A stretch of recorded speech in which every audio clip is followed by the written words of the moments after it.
assembled.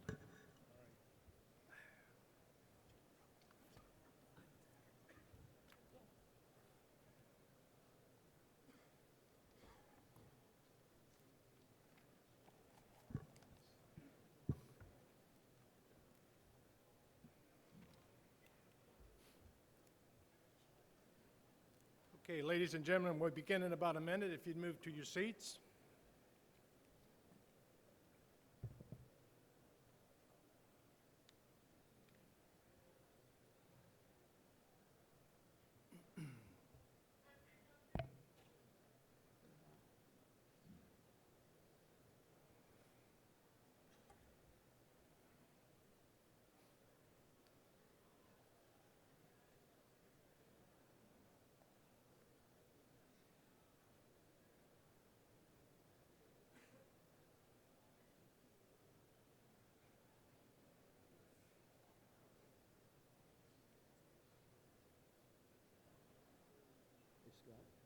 Just for the record.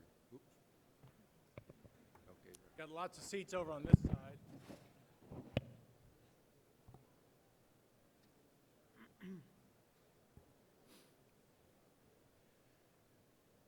Okay, let's begin.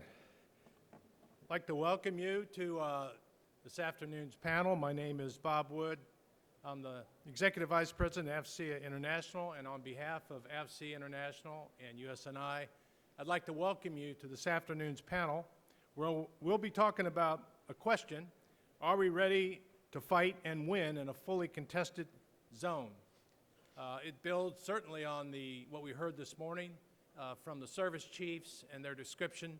Actually, it started even before that. We had a kind of a breakfast meeting this morning with the N8, Admiral Kreitz, and talked about what's been submitted, what's been expected, and we'll see how it all plays out in the PB. But I'm telling you, what you have in front of you now are some very important operators with the experience, but also the responsibility to contest in that zone.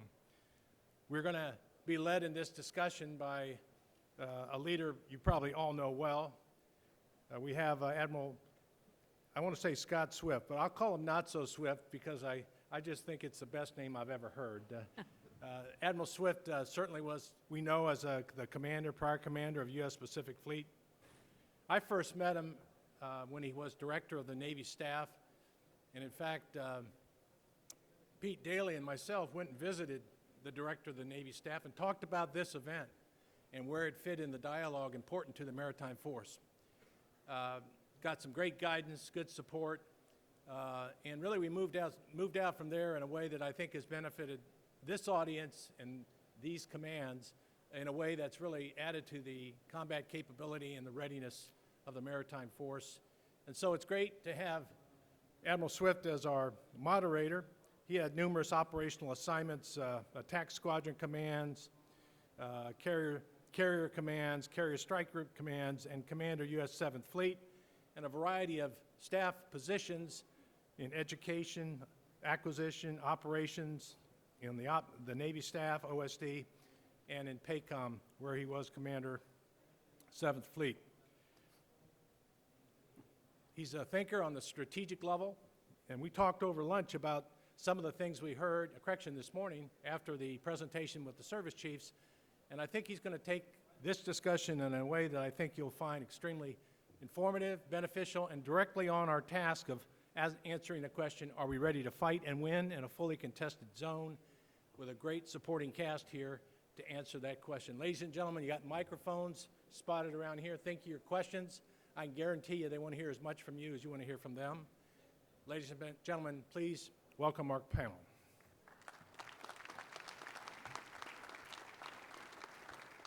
So thanks for the introduction, Bob. I will say that I do recall that discussion that we had in the office there in the Pentagon, and I was thinking back the last AFCEA West that I came to, and it's extraordinary. I think it was only about 2 years ago. It's extraordinary to walk around the floor today and see all that's going on. It's almost too much. You just can't take it all in as one individual. So what I hope that you were able to take in Admiral Moran's panel this morning that talked specifically about readiness. And what I'd like to do is to separate that discussion from this discussion. Bob already reminded you about what this panel is about. It's about finding and winning in a fully contested zone. But if you look beneath that in the description, it talks about how do we think, plan, and act in a way that will ensure the success, the ability to win, to fight and win and sustain ourselves in that contested zone.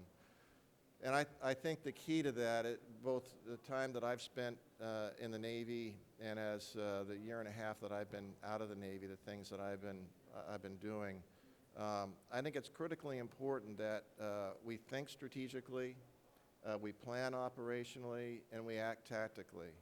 And what I've found is that my experience has been, not just in the military, but in industry and elsewhere, other things that I've done, that we end up thinking tactically, planning tactically, and acting tactically, and wonder why we can't get ahead in the concepts and the application of those concepts. Well, I'd remind the audience, I'm going to run through introductions here shortly, that we have some strategic thinkers on the panel here. I would invite you to look at your program to read their bios in detail, but I'm going to touch quickly to remind the audience of the unique warfighting experience that's represented on this panel, and the fact that they are living and operating at the operational level. And so that thinking strategic, planning operationally, and acting tactically is in their daily job jar. So the first two questions, I'm going to ask them now and let you think about them as I run through the introductions. And the first one, let's answer the question up front. Are we ready to fight and win in a fully contested zone? And it's a complicated question, it's a complicated problem, and it's a complicated answer. So I'm curious to see how the panelists answer that question based on their own experiences. And the second question is, answer the question about what a fully contested zone. So if you look at Admiral White's world, his perspective of a fully contested zone may be very different than Admiral Fagan's world, and where she has been and leading for some time now. And I'm sure very different from Admiral Sawyer's world as the N3. So with that, let me run through some introductions quickly here. I mentioned Vice Admiral Fagan already. She's the commander of Coast Guard Pacific Area. I didn't have a clue what the Coast Guard Pacific Area was, despite having grown up on the West Coast, both in my childhood here in San Diego and all my Navy career has been on the West Coast, until I was the J3 at PACOM. So her responsibility runs from the Rocky Mountains all the way west to the east coast of the African continent, and from the North Pole to the South Pole. So a significant area to be concerned about across Phase 0 and Phase 2 operations. So she and her forces are engaged on a daily basis. She concurrently serves as the commander of Defense Force West and provides Coast Guard mission support to the Department of Defense and combatant commanders. So she may not be multi-hatted, but there are a lot of hats that she answers to of senior people who think that she works for them. She's served on all 7 continents, so you talk about diversity of experience, from Antarctica to the heart of Africa, and from Tokyo to Geneva. So a great span of experience to bring to the panel this morning. Phil Sawyer was an operational commander, and now he's living the dream of working in the Pentagon, and at least anybody used to be my deputy at PAC Fleet, where I actually ran the fleet. So I'm going to take great pleasure in mercilessly beating him about the head and shoulders throughout the panel today. His first tour in the Pentagon. So if you feel any sympathy for him, serving there now. You can go ahead and wipe that out of your thoughts. Career submariner, he served as Task Force 74 and 54, commanding forces both in 7th Fleet and 5th Fleet. Commander, Submarine Force Pacific, Deputy Commander of the Pacific Fleet, most recently the Commander of 7th Fleet, and now is the N35 on the OPNAV staff, looking across on behalf of the CNO naval operations around the world. Lieutenant General Osterman comes with us with a wealth of experience. Infantry officers commanded at every level from platoon to a Marine Expeditionary Force. General officer assignments include Assistant Division Commander for both the 1st and 2nd Marine Division, Commanding General 1st Marine Division forward in Afghanistan, Deputy Chief of Staff Operations for ISAF Joint Command in Afghanistan, Commanding General of MARSOC, Deputy Commanding General of SOCOM, and his current assignment is the Commanding General of 1MEF just up the coast here in Camp Pendleton. So every commander that you see up here on the panel has been involved in some form or fashion in combat operations. I would suggest none more than Jody, and he brings a wealth of experience of the direct application in a warfighting environment in Afghanistan and Iraq to the concepts that, if you've read the Commandant's planning guidance and the Commandant's intent, brings those lessons into the Pacific theater here. Mentioned TJ. I told TJ that his introduction would probably be the longest here just because I think it's wicked cool that he served in USS Missouri as an electronics warfare officer and combat information center officer and assistant operations officer as a SWO, and then made the transition to cryptologist. And I think that's extremely important for the cyber warriors that are out there to recognize the experience that they bring as true warfighters. TJ's got a leg up of his experience there in Missouri. He became a cryptological warfare officer in 1992, assigned to Operations Directorate in the National Security Agency, so out of the frying pan and into the fire. Operation Fleet Tours include Assistant Cryptologist, Commander, U.S. Naval Forces Central Command, U.S. 5th Fleet, Assistant Chief of Staff for Information Operations, N39 and 7th Fleet, commanded the Naval Security Group activity in Bahrain and the Navy Information Operations Center. Flag assignments include Deputy Director of Tailored Access Operations and NSA. He's got a fascinating story. He's going to regale us with that experience here today. Director of Intelligence, J2, U.S. Pacific Command, Commander Cyber National Mission Force, U.S. Cyber Command, and currently commands the U.S. Fleet Cyber Command, U.S. 10th Fleet. Just an example of the kind of experience that we're getting. And to round out this group, Admiral Conn commanded at every level within naval aviation, from the squadron all the way up to the strike group level. He also commanded the Naval Aviation Warfighting Development Center in Fallon, Nevada. Nautic commanded Carrier Strike Group 4, was a director of air warfare, and then brought that experience of funding readiness to his current assignment of commanding 3rd Fleet, and the responsibility that goes with that, from certifying forces deploying forward as well as commanding forces going forward. So with those introductions, we'll start at the end, TJ, since you're down there, to this question of, are we ready to fight and win in a fully contested zone? And for the audience, we had a quick discussion about the first two questions. Really wasn't interested in a broad discussion. We could spend the whole time we have here answering that question, but just kind of a snapshot view in answering that question from each one of these leaders. So TJ. Sir, thank you very much for the very kind words and introduction. I see some friendly faces in the audience, most of them from coalition and partner navies. So everyone else, please just hold your questions till the end. We're ready. It's a pretty direct question. I think it's a pretty short answer. In the cyberspace business, in the space business, which I'm increasingly familiar with, we are in the fight every day. If I was to offer you a fires and maneuver term, I would say that we are danger close and in continuous contact. You can read the headlines as well as I can. I can tell you it's very dynamic, it's very fast-paced. It is sometimes difficult to get to attribution, but that is the expectation. The adversary is swift, we have the capacity and capability to be swifter. I think from a maneuver standpoint and an operational standpoint, we have very good insight because of our partnership with industry and academia, but also across all the services in the intelligence community.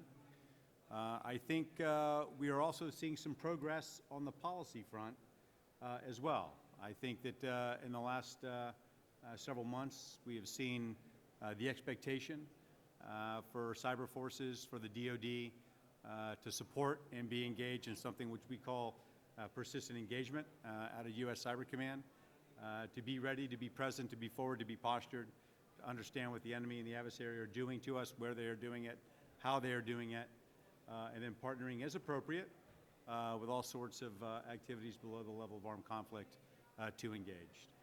I would say we're still a little uncomfortable talking about it in public, and I think that that's okay for now. There is plenty of oversight, there is plenty of transparency, there's a very rich dialogue that happens within government with the right levels across all branches of government, so I think that we're in pretty solid ground. But we can't afford to be static, however, and I think sometimes we get caught in funding profiles. The ICT industry is not that.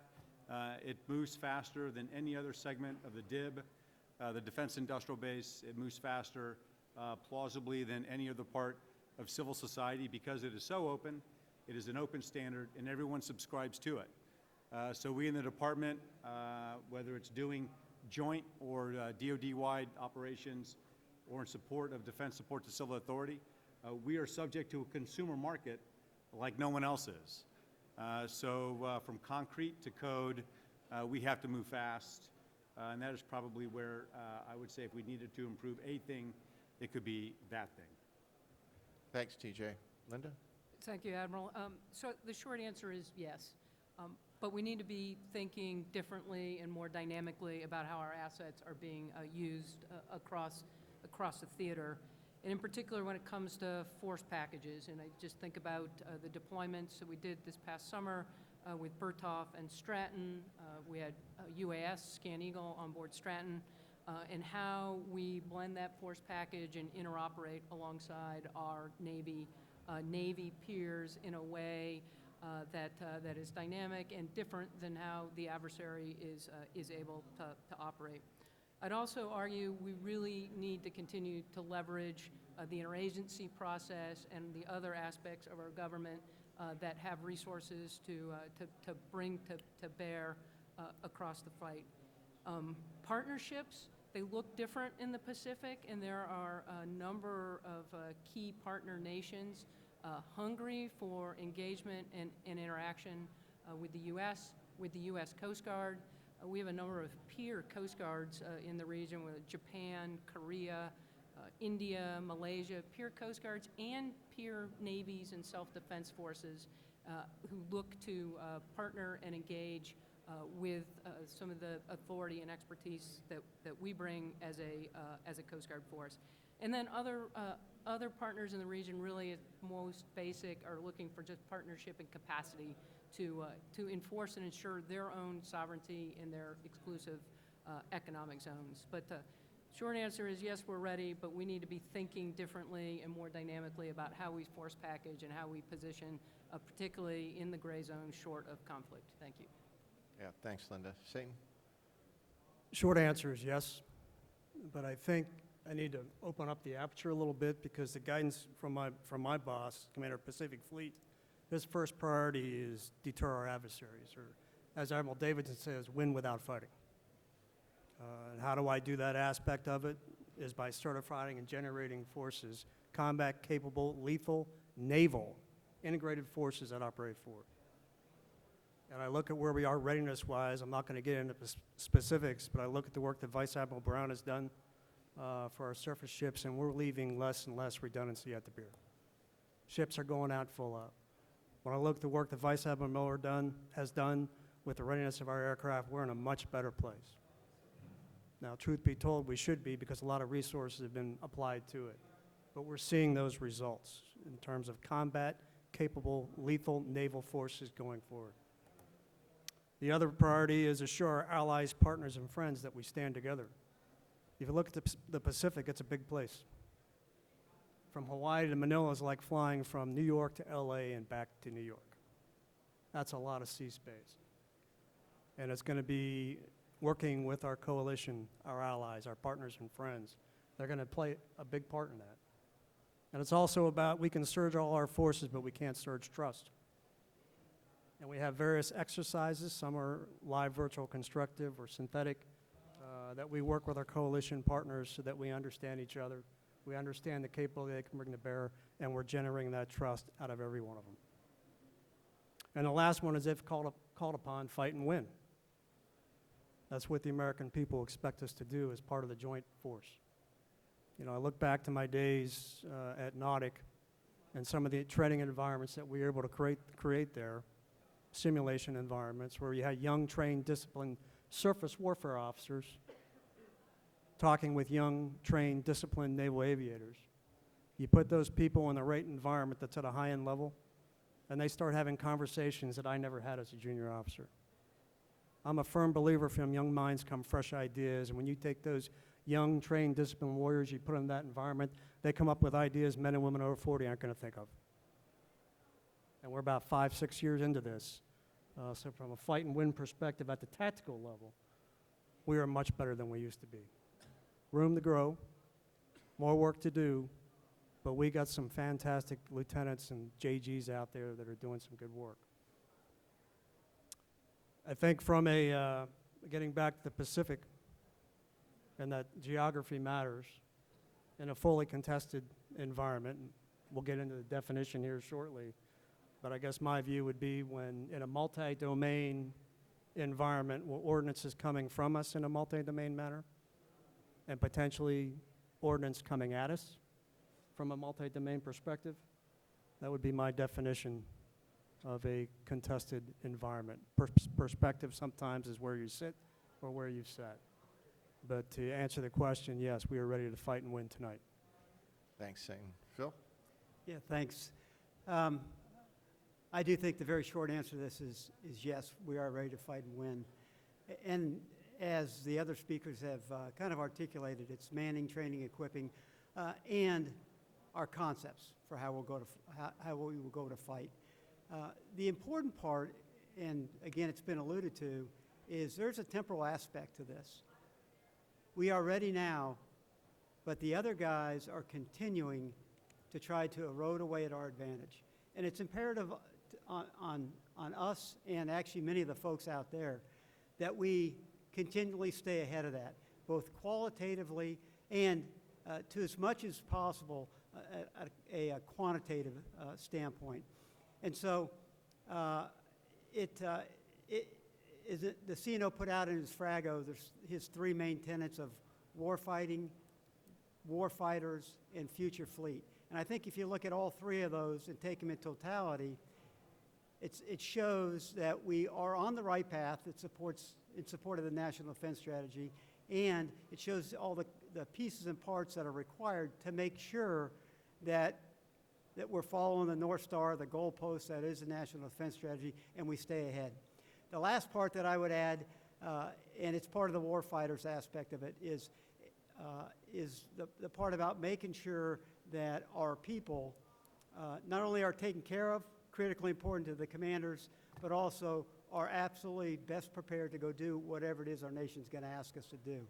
And I think that there's a training part of that, clearly, but there's also an education part of that. And I think we are just now seeing that we're taking on the education portion of that. Thank you. Jody? Okay, sir. First off, I'd like to amend my bio as that I have never served in the Pentagon. So Phil took one for the team here on this last go-around. But the answer for me is yes, ready to fight and win also, without a doubt. You know, the last 18 to 20 years, essentially the Marine Corps has become a second land army because our nation asked us to do that. So fighting alongside the U.S. Army and very terrestrial based in terms of our Afghanistan and Iraq mission sets. I have to point out that we have transitioned from that. We are now back to our expeditionary roots, which allows us to get after the near-peer fight that the defense planning guidance has talked towards. So, you know, instead of being a second land army that can also go on ships. We're now a naval force that can go ashore when required. And so a very distinct difference in mindset and the way that that's all come about. That's been further refined with the Commandant's planning guidance. For anybody that hasn't read that, that is our way forward, and it's what's going to refine our ability to not only currently win and fight, but also in the future to maintain the decisive edge, because as Admiral Sawyer mentioned, the enemy gets a vote. They get a chance to get better, and we've got to stay that much better than they are. So with force design changes associated with that, naval integration, for me personally, it's working with Admiral Conn and 3rd Fleet to be tied at the hip on no longer the operational forces of the Marine Corps, but the Fleet Marine Forces, back to our old nomenclature, which defines us as soldiers from the sea, which is exactly what we are in terms of the naval integration aspect. I would say in terms of the readiness to fight and win there, oriented on the multi-domain fight that we'll probably talk about a little bit later.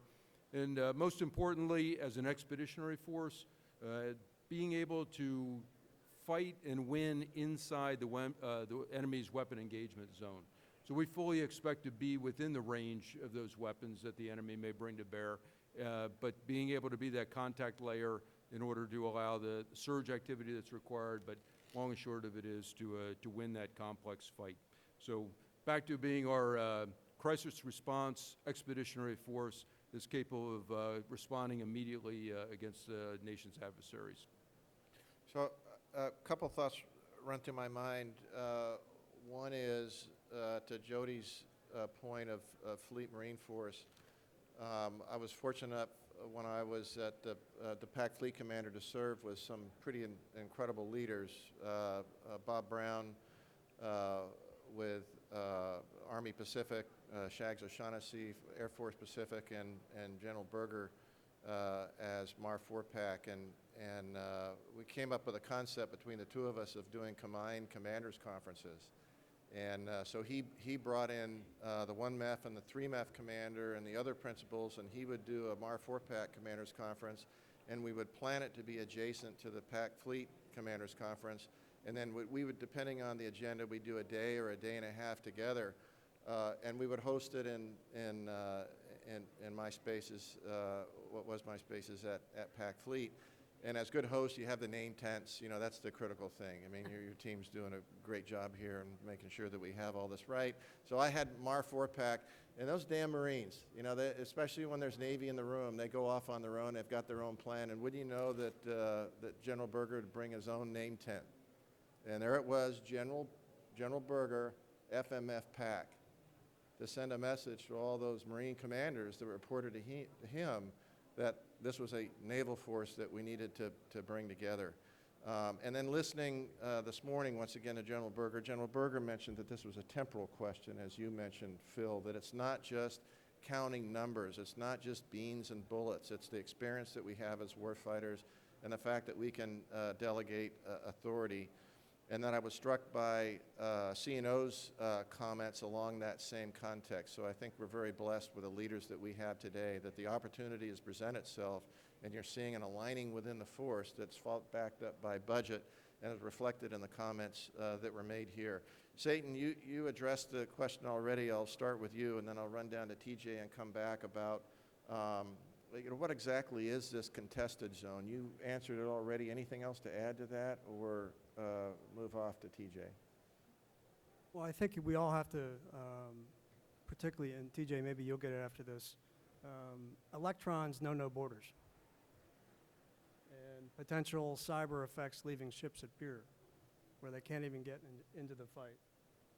So I think you have to think of some of these contested zones globally. And be able to have the defensive system in place to be able to deal with that.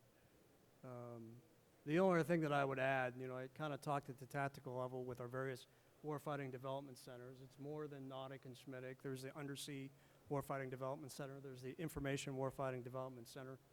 And they all are doing good work and are moving out. But I also look at what CSG 4 and 15 have done, and being able to create a training environment where you can stimulate training from the operational commander down to individual level operators.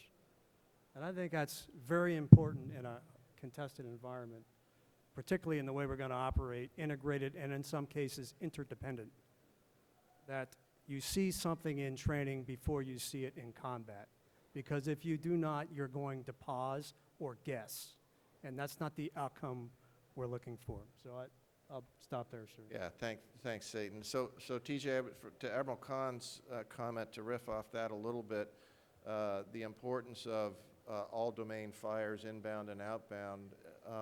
As you have thought through your answer to this question, I'd be grateful if you would talk about the IWC concept and where you see it, that we've now got an IWC warfare commander that is resident within the strike group commander staff to look over that domain of warfighting and how we're progressing there. But over to you.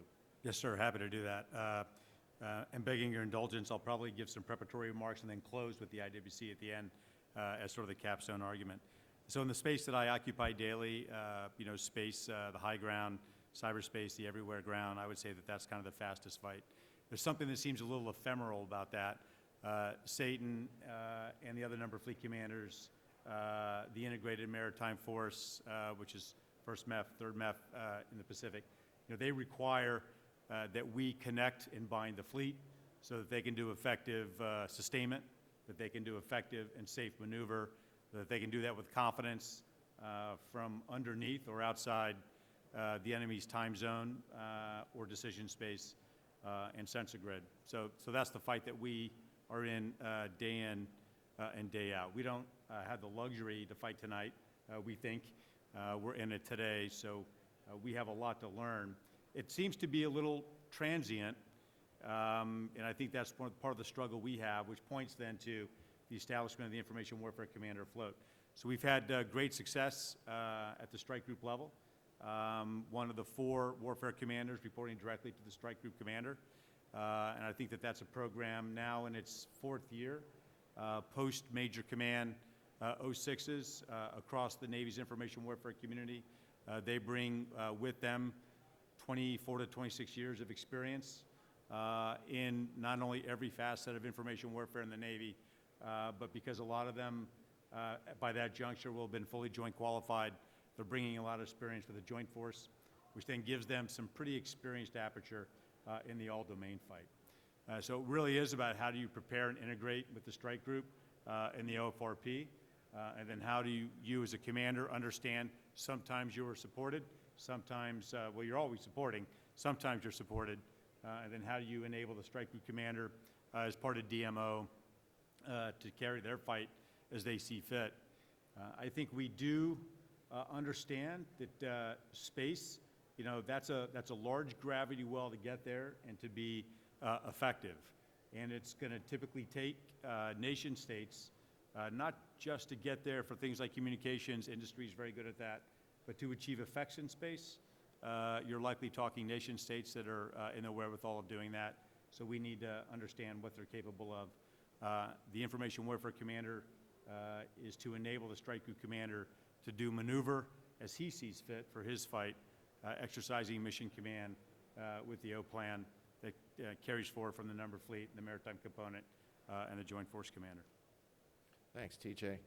Linda, as you share your view on that contested zone, it'd be interesting to hear your thoughts on what collaborative activities that your forces are conducting. I'm thinking of drift line fishing collaborative efforts with the Chinese. So this isn't all about confrontation. It's really a competition, and a competition isn't necessarily a bad thing. Plus the things that you are doing kinetically in the theater as well. I just noticed a Coast Guard PC in San Diego Harbor the other day, first one I've seen in CONUS. It seemed they're all deployed over in Fifth Fleet and doing great work there. So it might be useful to expand a little bit on what your forces are doing there as well. Yeah, absolutely. And so where I want to go is regions where we should be looking at for a force projection standpoint. And I would go to those regions where we've got someone who's projecting power that challenges international norms and rule of law. Right? That's really where the interest needs to lie. From a Coast Guard perspective, we look beyond the defense role that our DoD counterparts want, and we look at it from a security and an economic perspective as we look at what are contested zones. So the Eastern Pacific. We did do an offload of the Monroe, did a drug offload just 3 weeks ago. 79% of the drug flow into North America is coming through the Eastern Pacific, off the coast of South America, through the transit zone and into the arrival zone in Mexico. Cost to the economy, $193 billion in crime and health and safety and productivity loss to those narcotics that are coming towards our shore. And so, TCOs are using that vector to spread corruption and instability. And I would tell you for the Coast Guard, that is, we are conducting that mission now. It is a 365, 24/7. We are out there every day looking to interdict and counter that security and economic threat to the United States. Another area of focus, the Arctic, from a contested area. $3 billion of economic impact to the Alaska seafood industry, 90 billion barrels of undiscovered oil, 30% of the world's natural gas in the Arctic, and estimates are $1 trillion in rare earth and minerals and zinc, lead, et cetera. Polar Star, my first unit, and I will add it was not a new unit when I first reported to it in the mid-'80s, 44 years old and is en route home port from New Zealand as we speak. So as we look at the Arctic, the increasingly open water in the Arctic, China's interest, having declared themselves as a near Arctic state, Russia's interest, and as they have built up and increased their military presence on their side of the Arctic, the Polar Security Cutter then becomes critical to establishing on the water presence in our claims to the Arctic and ensuring our own national sovereignty. And then to the Admiral's question with regard, so collaboration, that is one of the things that the U.S. Coast Guard does exceptionally well. There is a forum, it's called the North Pacific Coast Guard Forum. There's a comparable one in the North Atlantic. North Pacific Coast Guard Forum is comprised of Russia, China, Japan, Korea, Canada, and the United States. As a Coast Guard, we have and continue to have a dialogue between the U.S. Coast Guard and China Coast Guard, U.S. Coast Guard and Russia Border Guard, talking about shared interests, search and rescue, maritime boundary challenges in the Bering, and particularly with China, the challenge of illegal and unregulated fishing, which is rampant in the Pacific, and there are a number of countries who are particularly guilty of that. But so having that collaborative system and ability to talk through the problem set has been really key and important to us. So sort of finally, just again, those areas where we can offer a counterpoint. And then, in some of the smaller Pacific Island nations, and this, as I said earlier, this is about then capacity and expertise, and to ensure that they're able to enforce their own sovereignty in their exclusive economic zones. For many of these small countries, it's kind of an existential reality for them.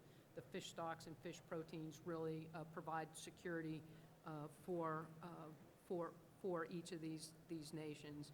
But in the short of conflict, competitive space where partnership and expertise and engagement and the rule of law is based open order is really how we view the Pacific region. Thank you. Thanks. Phil? Contested zone? Yeah, contested zone. So I think it's very helpful to have the speakers that just talked, because I'm going to leverage off of a little bit of them. So first of all, it's all domains, right? Space, cyber, and all the things that we normally think of from a military standpoint, from a kinetic standpoint.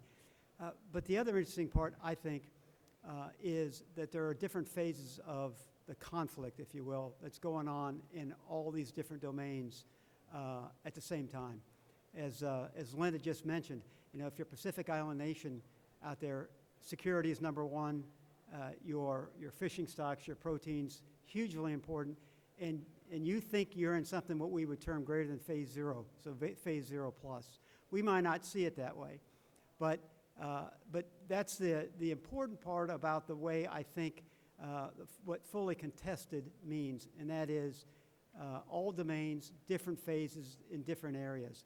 And the other part that I think is relatively new, and new being, the past decade or so, is that there's not the same kind of geographic constraints that we, in the past, kind of thought of when we started talking about conflict. And that's because of cyber and space, right? I can be, somebody in a place in a continent way far away and have an impact on an electrical grid or a banking system or the variety of things that we know that we've seen have occurred. And then the last part from the purely the kind of the other military perspective that I think of is when we talk about contested zones, in my mind what that conjures up is that every inch of ground or sea that I'm going to have to move into, it's going to be contested. There's going to be something or somebody there that's going to try to keep me away from that. I am not going to have initially the superiority and certainly not the dominance that I desire, and certainly not the superiority or the dominance that perhaps our recent past has shown us that we would have in some aspects of a fight. And so I think that makes it completely different than our most recent experience, and thus the importance of great power competition and making sure we're keeping our eye on that ball as we move forward. Thanks. Jody? Okay, hey, funny thing is, and it's a really good news story, is that almost had the exact same things written down as Admiral Sawyer had. And just to expand on those a little bit, the multi-domain fight in different phases is really something I've been driving home with the MEF because, where you may be in a phase 0, you're not in any physical contact with somebody.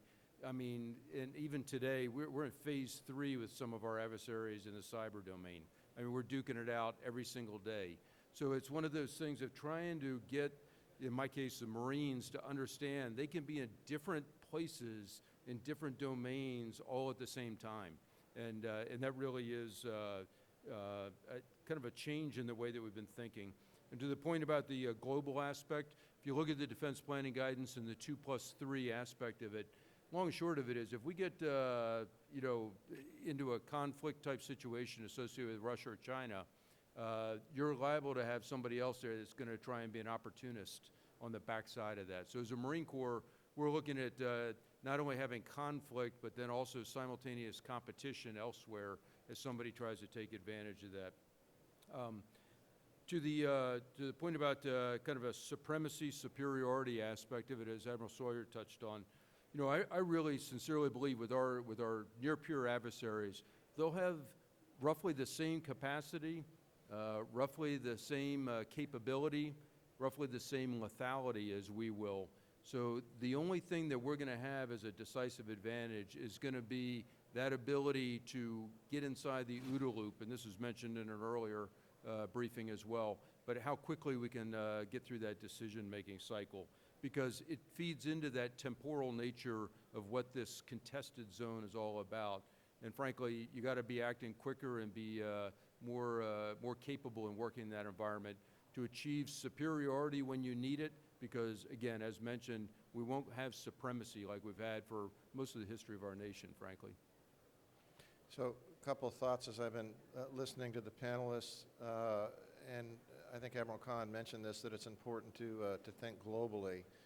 So while the focus of the fight may be regionally, we can't take our eye off broader conflicts that could occur tangential to what the focus might be, and that was brought up by CNO earlier this morning. Secretary Work talked about the importance of peer competitors out there, and near peer has been a part of our vernacular for some time, and there are specific areas that you can say, yeah, we still have overmatch here or overmatch there, but taken in total, my personal view is that China certainly is a peer competitor, and if you take this context of the other near peers that are out there, multiple players from Russia to North Korea to Iran and others, they very well could take an opportunity with the U.S. Focused in one area to act out in other areas, which takes us to a point that Jody brought up, and I know this is front and center in both the CNO's and Commandant's mind, and that is it's important to think asymmetrically and out of phase, that agility is key to winning a war fight with a peer competitor, and that agility comes from the ability to delegate authority, and that authority comes from a foundation of training and experience, and that we exercise that on a daily basis, which is what I see in the leadership that these leaders are exercising on a daily basis. I was going to ask a question, and I'm going to answer it myself in the interest of time. And Phil, I'm going to give you the last question, and because I want to get to the audience questions, and I notice we only have a half hour left. So if people want to move to the microphones, it'll speed the process of stepping through the questions. And so we, as I mentioned, Admiral Moran ran a readiness discussion. But with your experience of having already served successfully at this level, and now you're in the Pentagon, I get at the 3 and the 5 level, you're not deeply steeped in the budget piece, and perhaps stepping into Jody and Satan's area, given the budget constraints that the CNO and the Commandant, both Commandants spoke about, and the sophisticated systems that people tend to think that are necessary to win in this war fight. What's your sense as you sit in the Pentagon about our ability to make sure that we are aligned from a funding perspective to get after those things that the ladies and gentlemen that relieve these commanders here and are facing the same challenge that your predecessor faced? Before I get to that, the question that I was going to ask is, as a joint force, what makes naval forces so unique? And I was doing some studying and some of the other things that I've been doing, and ran across a piece of data that I'd never seen before. And it was relevant to me as a retired naval officer, and less than 1% of the Pacific is land. So the question, I think, amongst strategic thinkers, military strategic thinkers, and operational planners is, where are we going to fight to? And then once we get there, how are we going to fight from that space, regardless of what domain it's in? And you see that throughout the Commandant's intent and the Commandant's planning guidance. You see it in SecNav's papers that he's been putting out, and you see it in documents that the CNO continues to publish. So Phil, from your perch there in the Pentagon, as you look at the budget development, what's your sense of the OPNAV understanding where the fleet is and where we need to go in building the budgets that provides the resources to continue the success that we've enjoyed so far in the last year or so? Yeah, thanks. I'm the perfect guy to ask a question about the budget. I sincerely appreciate that one. And so I think I'm going to answer your question from this aspect, Admiral. We have a national defense strategy, and strategy really is about choices. You have to be able to prioritize, and you have to figure out what is most important, and then just kind of work your way down. And though you may love something that ends up below the line, you have to make hard choices. And that means those things don't make the final cut, if you will. And so I think it's critically important that we have a North Star, the goalpost to aim for, and that is our national defense strategy, and focuses on our long-term strategic competitor being the PRC. And so with that as kind of where we're headed, it helps the Pentagon with support by all the fleets and everyone else that is here to help on that. It helps keep us grounded because we keep looking back to, okay, that's where we're headed. I heard the story. There's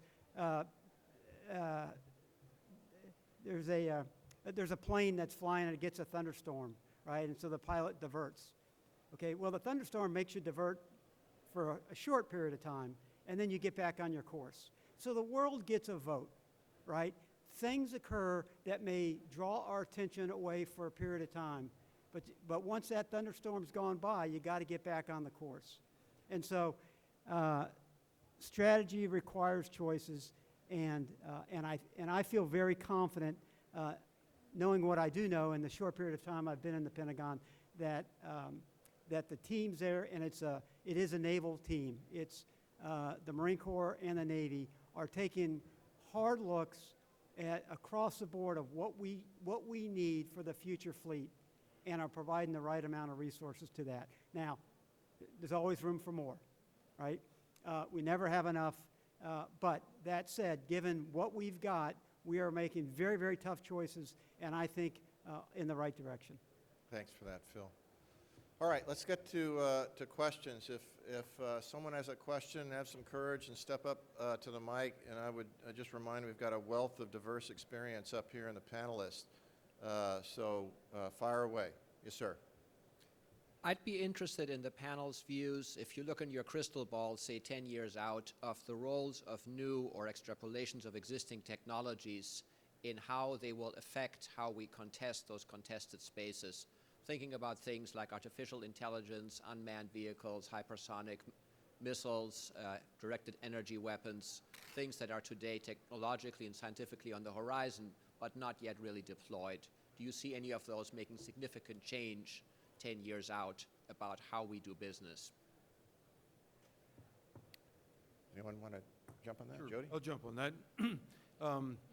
You know, first to mention, when I talk about the Commandant's planning guidance, it is a 10-year mark. So it is actually a 10-year vision for achieving that. From the technological perspective, I'm a firm believer, if you look at history, as lethality increases, you have to disperse the forces further.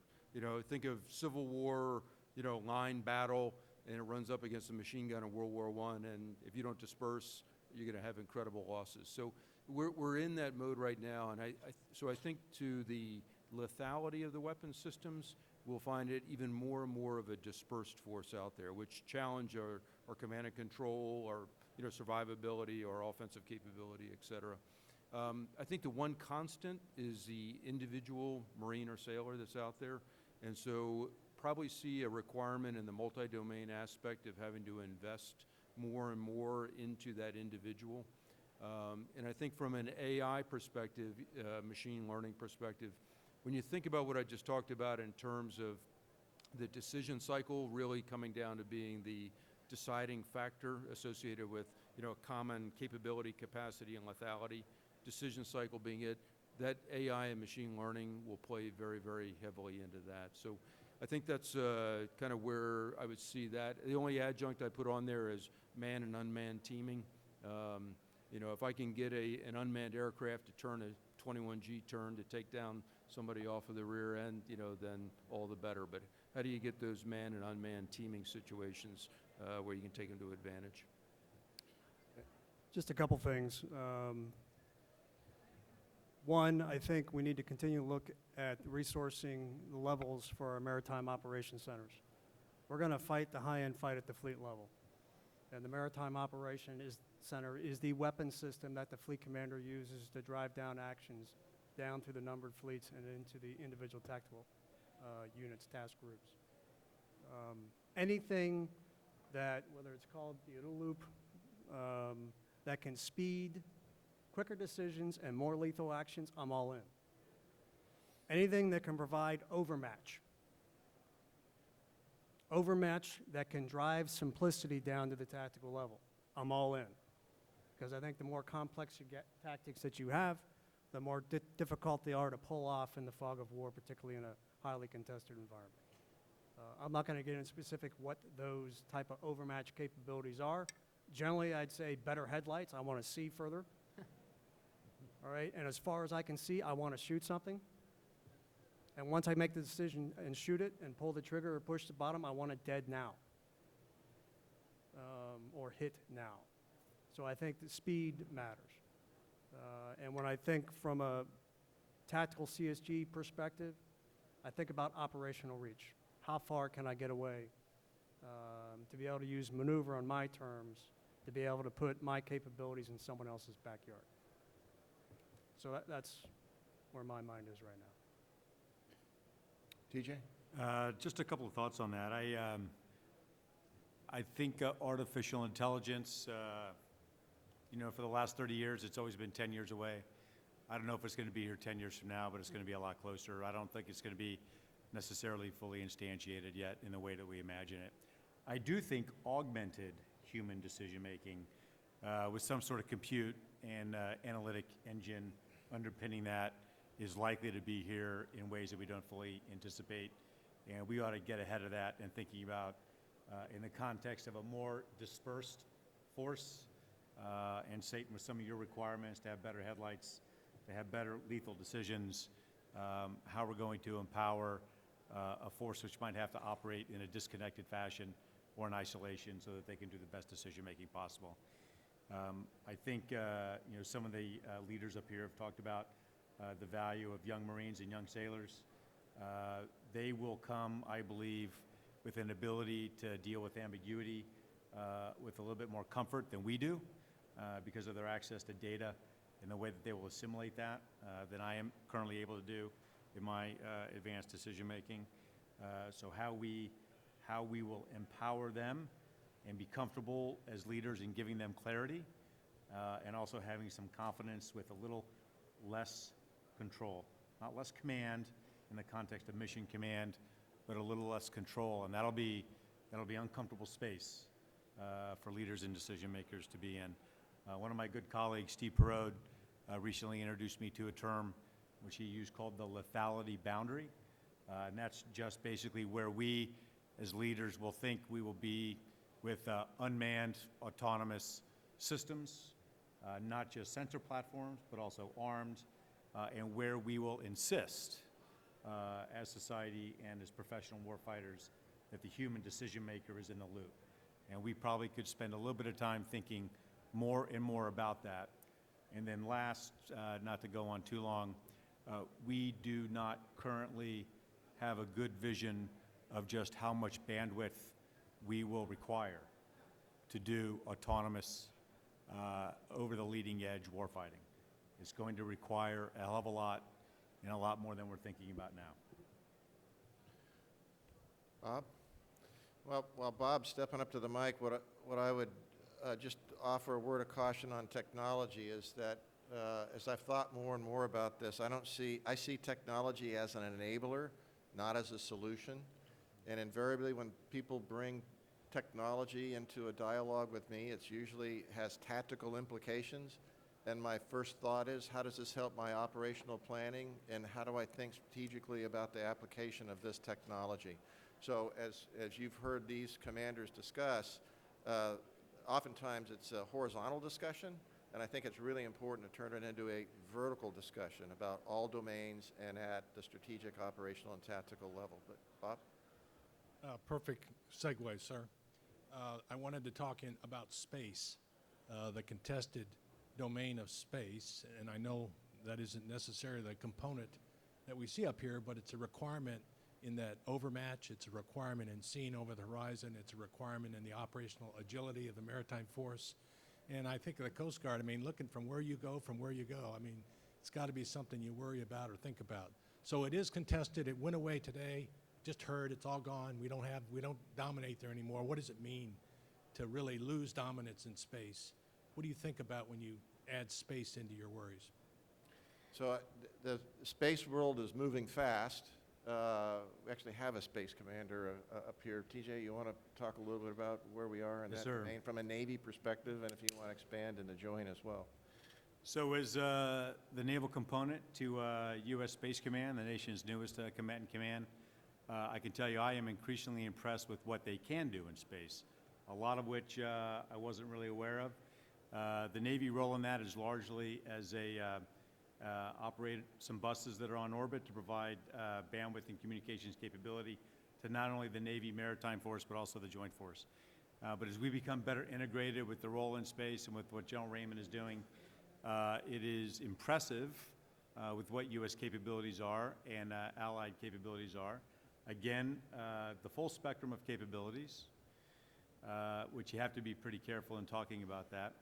But what's not impressive, unfortunately, or I guess is equally impressive, is what other nations are able to do as well. It is definitely contested space.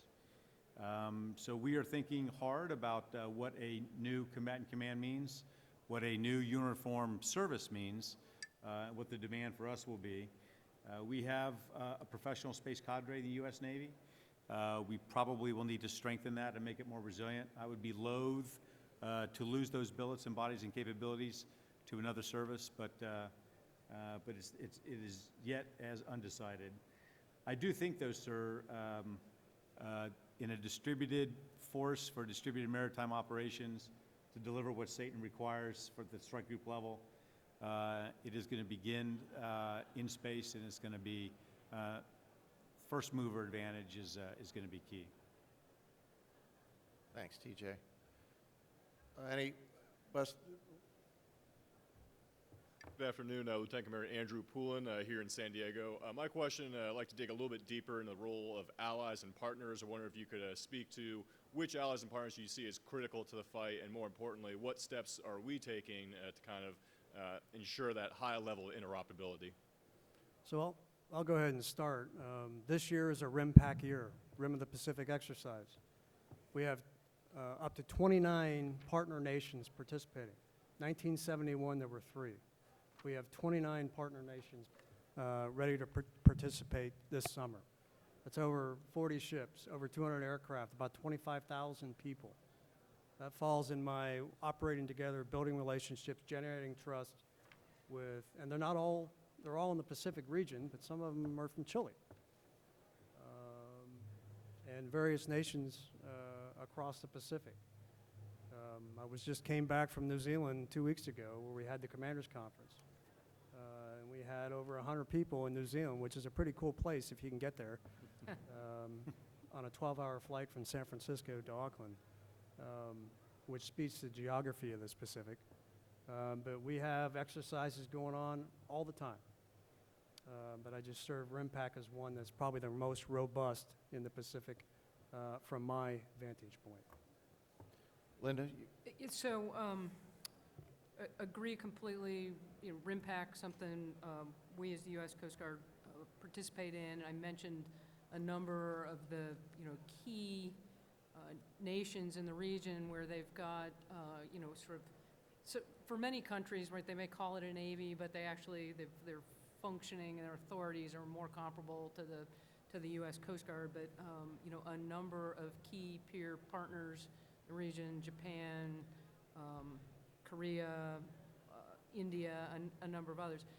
There are other countries, and I'll use Indonesia as an example, who have are working to put together their Coast Guard, a Coast Guard modeled on ours, with the full suite of authorities and capacity.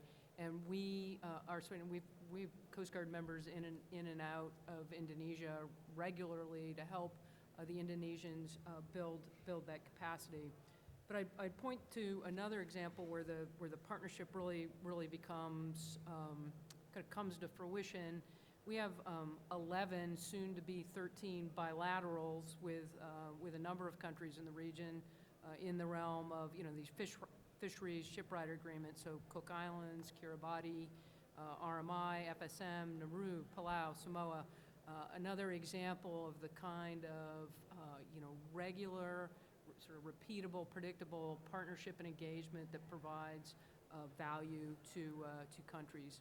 We are planning for some additional deployments into the Pacific, Blue Pacific 2020, and one of the deployments will use our new fast response cutters and some 225-foot buoy tenders to provide some capacity to the small island and partner nations in a region in a way that is more predictable. And I'm often reminded by my field commander in Hawaii that in the region, a little bit that's enduring is much more significant than one big act, and then you don't come back for 5 or 6 years. And so we're working on very targeted where we can make sure we are partnering with the right, right set of partner nations. Thank you.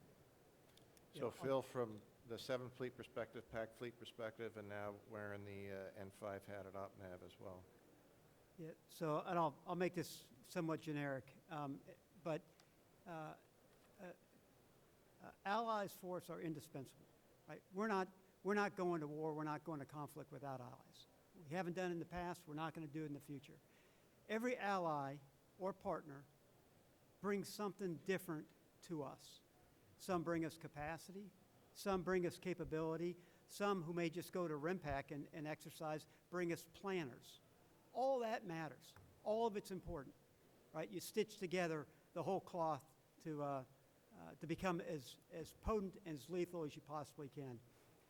And I think that more and more from our, I'll say, our long-term allies, we're kind of getting past the point of being interoperable and moving to the idea of being interchangeable. And you will see this in the very near future when you see one of our strike groups operating with another Navy ship for not only COM2X, not only the training period, but throughout the deployment, right?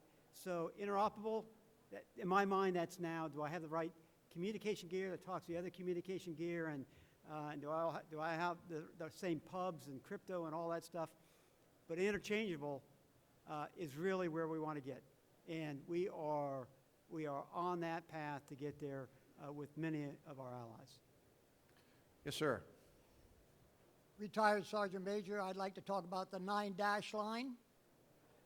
And I realize that the Chinese Coast Guard is escorting their fishing boats along inside the 9-dash line of Malaysia, Vietnam, the Philippines, and I'd like to know what the Coast Guard is going to do, if they are going to do anything, and I'd like to know about what the Navy's role is inside the 9-dash line where Taiwan is located, or any explanation you can give us about the 9-dash line. So I don't know who wants to take this on. I know Lieutenant General Osterman does not need to do this, but the Coast Guard or one of the other admirals might be able to address the 9-dash line. I defer to him. So Jody, any comments for the audience?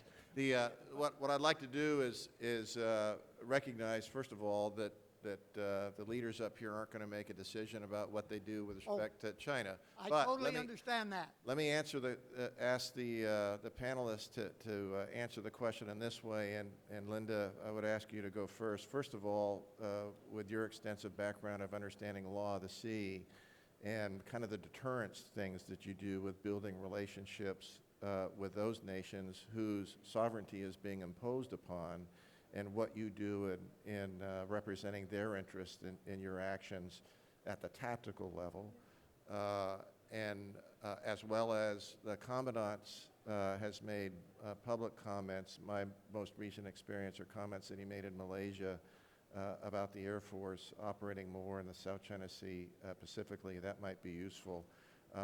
And then Satan, what you've done from a Third Fleet perspective, and that ties into the RIMPAC piece. And then Phil, maybe tying it back to your experience at 7th Fleet as well. But that's a great question, so let's unpack that a little bit. So I'm waiting for you. so Help me out. Let me. The Kamoy and Formosa are within the 9-dash line, and I'm just interested in what we're doing in order to secure safe passage, maritime passage from Formosa, Taiwan, outside, and the Philippines also. And I understand you're not going to make any policy decisions. So in the United States, and the U.S. Coast Guard is part of this equation, we support a free and open Indo-PACOM.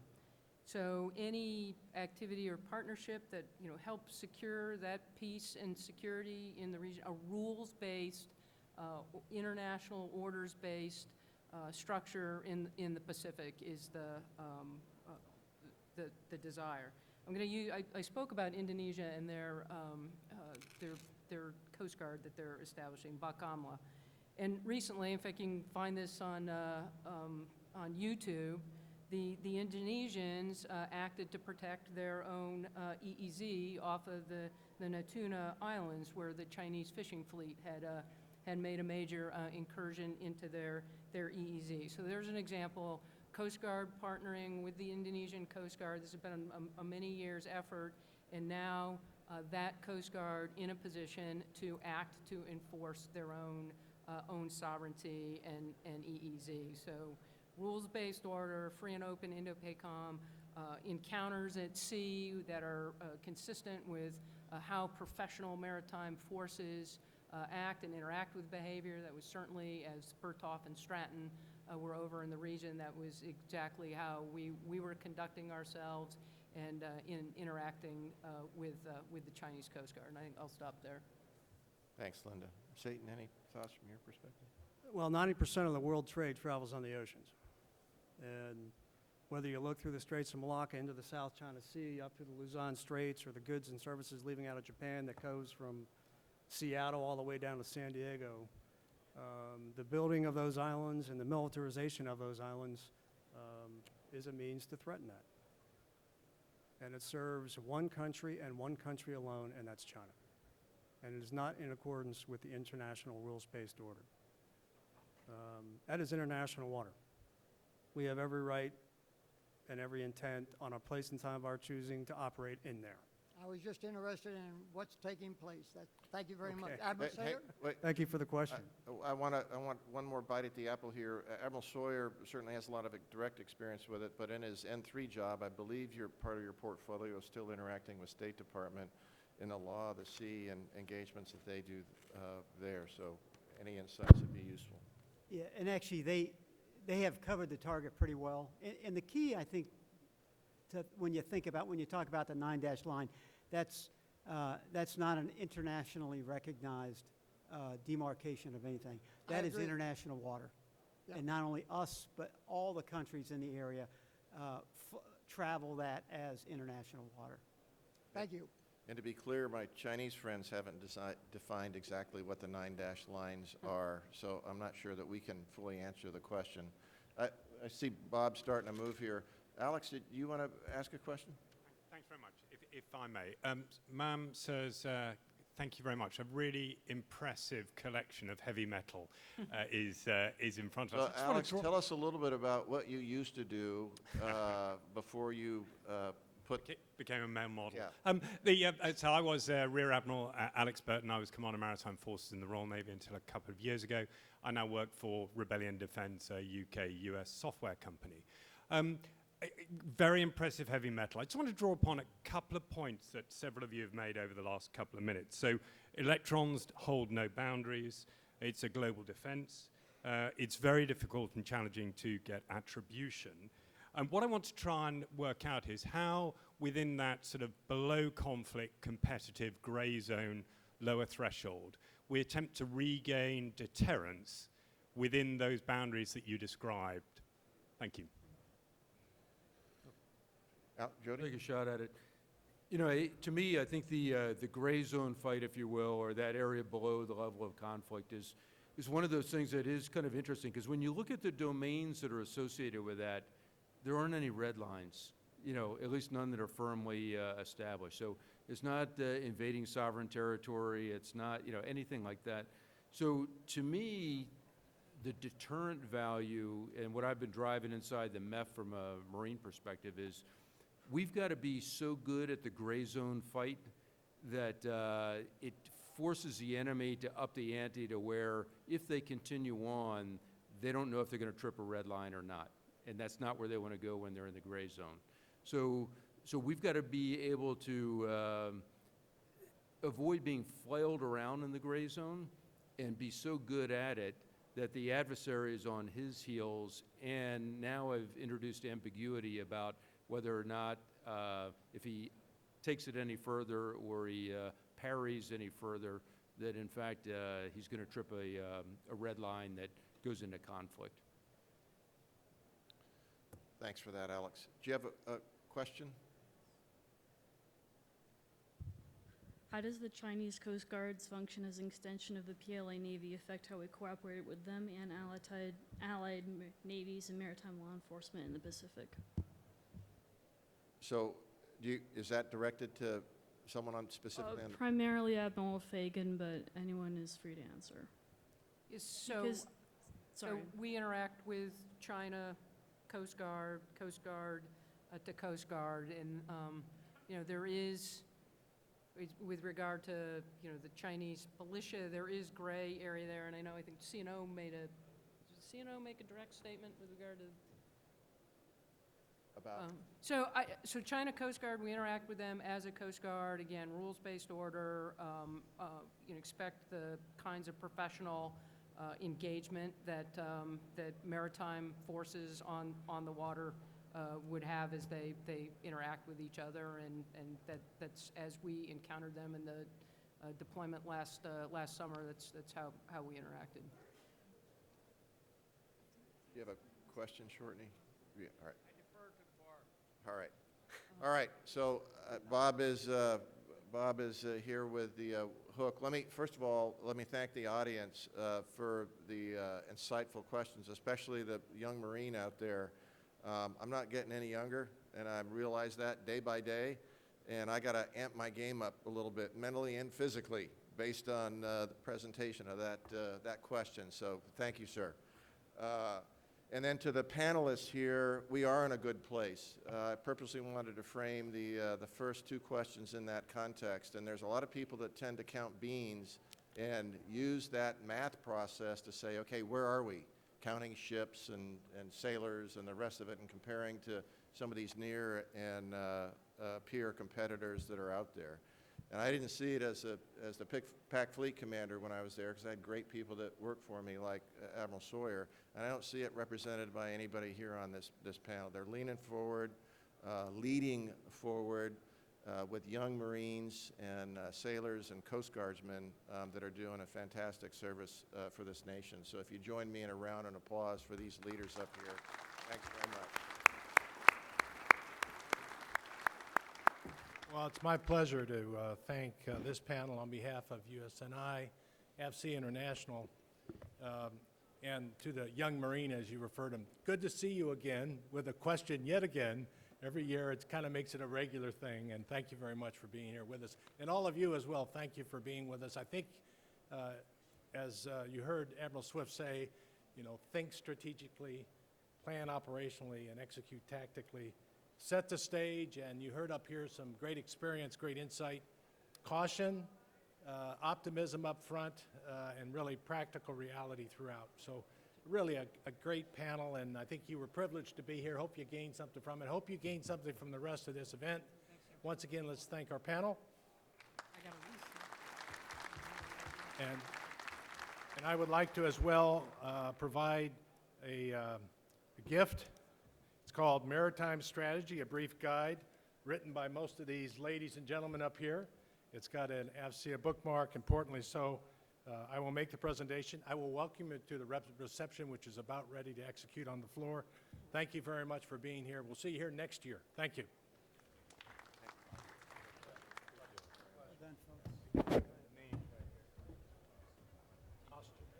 Sir, hey, thanks very much. Appreciate it.